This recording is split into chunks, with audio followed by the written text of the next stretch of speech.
the thesis that I'm presently writing, I'm talking about the mysteries of the life of Christ as kind of, I'm not doing narrative theology because there are a lot of elements of narrative theology which are way beyond my ken.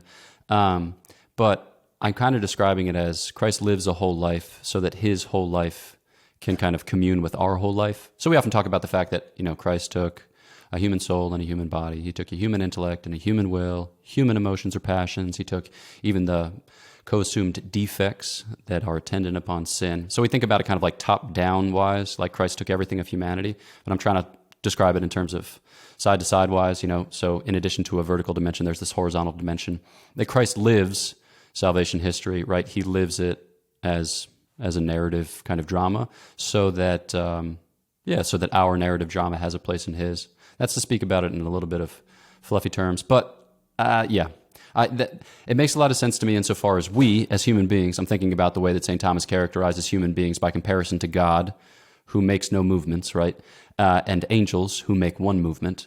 We, by comparison, make many movements. So I think in a certain sense, in order to appreciate the full depth of a human person, you have to have a sense for that movement, even if it's only just a snippet, right? Which like short stories can do. They can show you a little bit of movement, and in that little bit of movement, you have a view onto another human life, which can kind of give you your own back in a way, which is very beautiful. So, yeah. Definitely. Well, and even just, I don't really actually think that I don't think it's fluffy. I guess that would be the word that I would use in speaking about narrative.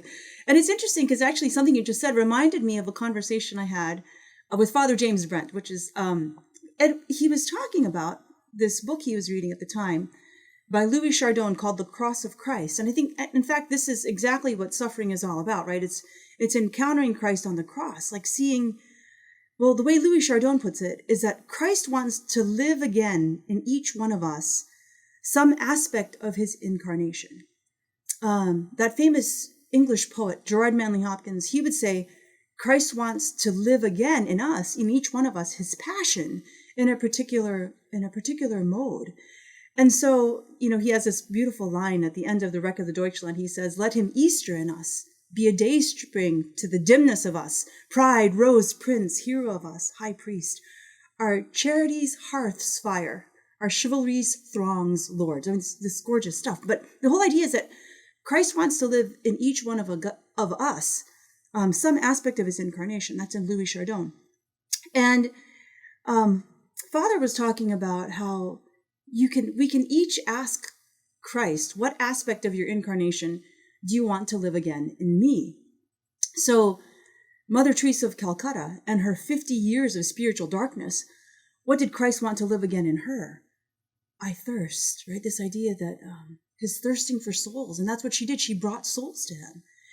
And then in Maximilian Kolbe, he lived again those words, greater love has no man than this, that he laid down his life for his friends, right? This idea that, Maximilian Kolbe volunteered his life for that other man who had a wife and children. Or in Damien of Molokai, he wanted to live again being among the lepers. And, it was funny because I at that time I had just run across this book. I'm not recommending people read this. It's called The Rite. I don't know if you've read it. It's, I think it's published in 2006. And, the book starts off with this, with the rite of exorcism, and it's sharing this story of what happened to this particular woman in Italy.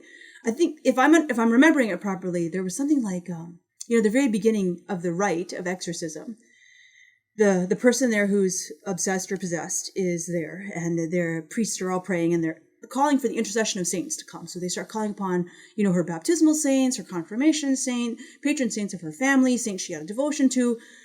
And then one of the things that happens sometimes with these exorcisms, from what I understand, not that I've ever been to one, that is that saints who weren't specifically called upon will sometimes come and want to intercede for the person being prayed over.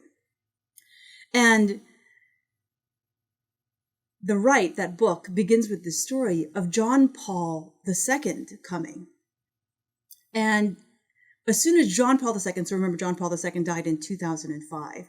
So as soon as he came into the room to intercede for the woman, the demon inside the woman got all upset and said, oh no, not you, totus tuus. But isn't that gorgeous? I think it's so gorgeous. Sorry.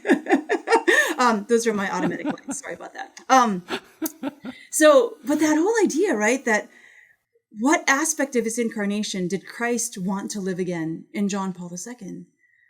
But being the son of Mary. And I think that's so gorgeous, right? And so I think it's a great question to ask.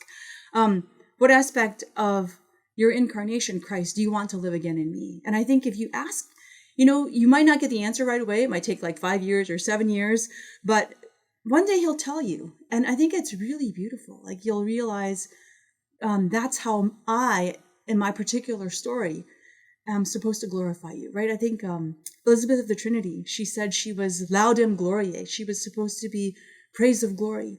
So I think there's something really beautiful. Oh, and St. Therese of Lisieux, who many people love. She said she loved that passage from Revelation 21 where God says, to him who conquers, right? Because this life is a battle.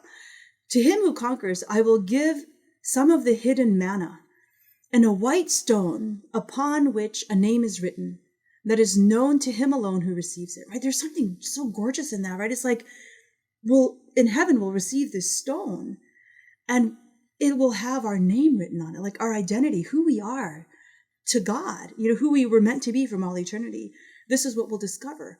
And it'll make so much sense because when we read the story of our entire lives with him in his presence, it'll be exactly this name. So I think it's kind of a wonderful thing to think about.